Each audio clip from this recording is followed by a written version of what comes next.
कभी सोचा है कि स्टॉक की कीमतें आखिर ऊपर नीचे होती क्यों हैं? क्या इसका कोई पैटर्न है? आज हम चार्ट्स की मदद से बाजार की इन्हीं रहस्यों को समझने की कोशिश करेंगे। तो चलिए टेक्निकल एनालिसिस की इस दुनिया में उतरते हैं।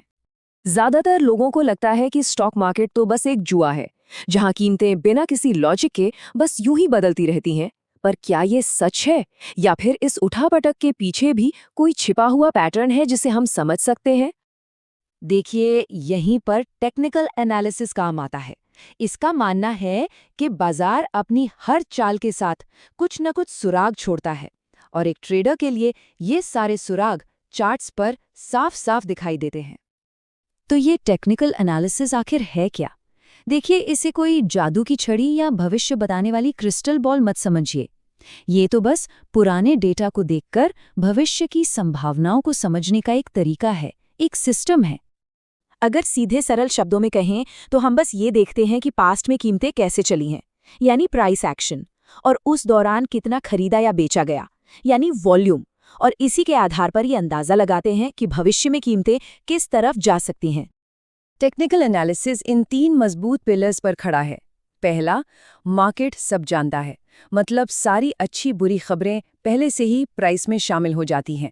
दूसरा, कीमतें एक दिशा में चलती हैं, जिसे हम ट्रेंड कहते हैं। और तीसरा, जो सबसे ज़रूरी है, इतिहास खुद को दोहराता है, यानी जो पैटर्न पहले काम कर चुके हैं उनके भविष्य में भी काम करने की उम्मीद होती है।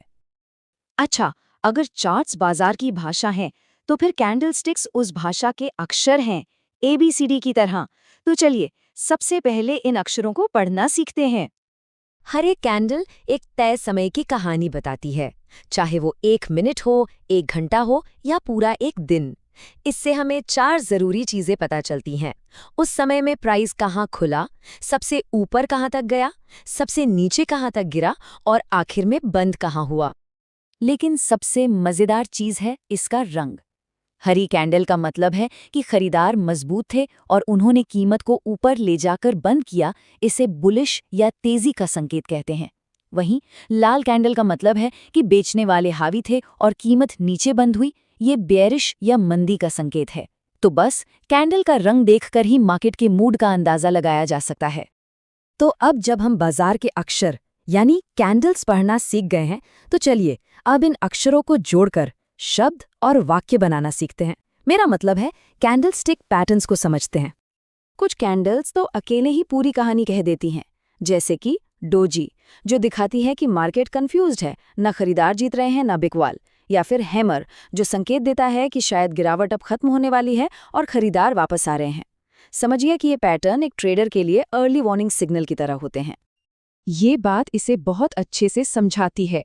हर पैटर्न बाजार की भावनाओं को जाहिर करने का एक तरीका है। ये समझने जैसा है कि मार्केट कैसा महसूस कर रहा है, क्या वो थक गया है या उसमें एक नया जोश भर गया है। और जब एक से ज्यादा कैंडल्स मिलकर कोई पैटर्न बनाती हैं, तो वो सिग्नल और भी ज्यादा पावरफुल हो जाता है। जैसे बुलिश एनगल्फिंग पैटर्न को ही देख लीजिए। इसमें एक बड़ी हरी कैंडल पिछली लाल कैंडल को पूरी तरह से निगल जाती है, जो एक साफ साफ इशारा है कि खरीदार अब पूरे कंट्रोल में आ चुके हैं। अगर कैंडल पैटर्न्स बाजार की भाषा हैं, तो इंडिकेटर्स हैं उस भाषा की ग्रामर। वो हमें कंफर्म करने में मदद करते हैं कि हम जो देख रहे हैं वो सही भी है या नहीं। तो कोई ट्रेंड मजबूत है या कमजोर, ये कैसे पता चलेगा? बस यहीं पर इंडिकेटर्स काम आते हैं। ट्रेडर्स के टूल किट में कई तरह के इंडिकेटर्स होते हैं। कुछ जैसे मूविंग एवरेज बताते हैं कि बाजार का ट्रेंड किस तरफ है। कुछ जैसे RSI ये वार्निंग देते हैं कि कहीं कोई स्टॉक जरूरत से ज्यादा खरीदा या बेचा तो नहीं जा रहा। और वॉल्यूम इंडिकेटर्स बताते हैं कि किसी मूव के पीछे असली ताकत कितनी है। और यहाँ एक गोल्डन रूल है, कभी भी किसी एक इंडिकेटर पर आंख बंद करके भरोसा मत कीजिए। एक स्मार्ट ट्रेडर हमेशा कई इंडिकेटर्स को एक साथ मिलाकर देखता है, ठीक वैसे ही जैसे कोई जासूस सारे सुरागों को जोड़कर पूरी तस्वीर बनाता है। इससे सिग्नल ज्यादा मजबूत और भरोसेमंद हो जाता है। तो चलिए अब इन सभी औजारों को असली दुनिया में इस्तेमाल करके देखते हैं, एक तेज तर्रार माहौल में, जिसे हम इंट्राडे ट्रेडिंग कहते हैं। इंट्राडे ट्रेडिंग का एक ही मंत्र है, सुबह खरीदो, शाम को बेचो। मतलब ट्रेडर कोई भी सौदा रात भर के लिए खुला नहीं छोड़ता। यहाँ सारा खेल कुछ मिनटों या घंटों का होता है और मकसद होता है दिन के छोटे-मोटे उतार-चढ़ाव से पैसा बनाना। ये स्पीड का नहीं बल्कि अनुशासन का खेल है, जिसके कुछ गोल्डन रूल्स हैं जिन्हें कभी नहीं तोड़ना चाहिए। जैसे मार्केट बंद होने से पहले अपनी पोजीशन क्लोज करना, हर ट्रेड में नुकसान को लिमिट करने के लिए स्टॉप लॉस लगाना और सबसे जरूरी इमोशंस पर नहीं बल्कि एक तय प्लान पर टिके रहना। एक कामयाब ट्रेडर की प्रोसेस कुछ ऐसी दिखती है। सबसे पहले मार्केट की मेन दिशा यानी ट्रेंड को पहचानो। फिर वो जरूरी लेवल देखो जहां से कीमत पलट सकती है, जिन्हें सपोर्ट और रेजिस्टेंस कहते हैं। एंट्री कंफर्म करने के लिए एक सही कैंडल पैटर्न का इंतजार करो और फिर इंडिकेटर से उस मूव की ताकत को वेरीफाई करो।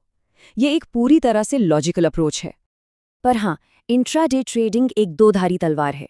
एक तरफ ये एक ही दिन में शानदार मुनाफा दे सकती है, तो दूसरी तरफ बिना अनुशासन और स्टॉप लॉस के ये एक ही झटके में अकाउंट खाली भी कर सकती है। ये हाई रिस्क हाई रिवॉर्ड का खेल है। आखिर में ये समझना बहुत जरूरी है कि एक ट्रेडर और एक इन्वेस्टर ये दो बिल्कुल अलग लोग होते हैं। उनकी सोच, उनके लक्ष्य और उनके काम करने का तरीका सब कुछ बिल्कुल अलग होता है। देखिए, एक इन्वेस्टर किसी कंपनी के फंडामेंटल्स और भविष्य को देखकर महीनों या सालों के लिए पैसा लगाता है ताकि उसकी वेल्थ बन सके। इसके ठीक उलट एक इंट्राडे ट्रेडर टेक्निकल चार्ट्स का इस्तेमाल करके बस कुछ मिनटों या घंटों के प्राइस मूवमेंट से अपनी डेली इनकम बनाना चाहता है। और यही इस पूरे विश्लेषण का सार है। एक सफल ट्रेडर भविष्य की भविष्यवाणी करने की कोशिश नहीं करता, वो बस वर्तमान में चार्ट जो कह रहा है उसे अनुशासन के साथ सुनता है और उस पर रिएक्ट करता है। तो अगली बार जब कोई चार्ट देखें तो उसे सिर्फ ऊपर नीचे जाती हुई लकीरों की तरह मत देखिए। थोड़ा रुकिए और खुद से पूछिए, ये चार्ट आखिर क्या कहानी सुनाने की कोशिश कर रहा है? क्योंकि सही ज्ञान और सही टूल्स के साथ बाजार की इस भाषा को सीखा जा सकता है।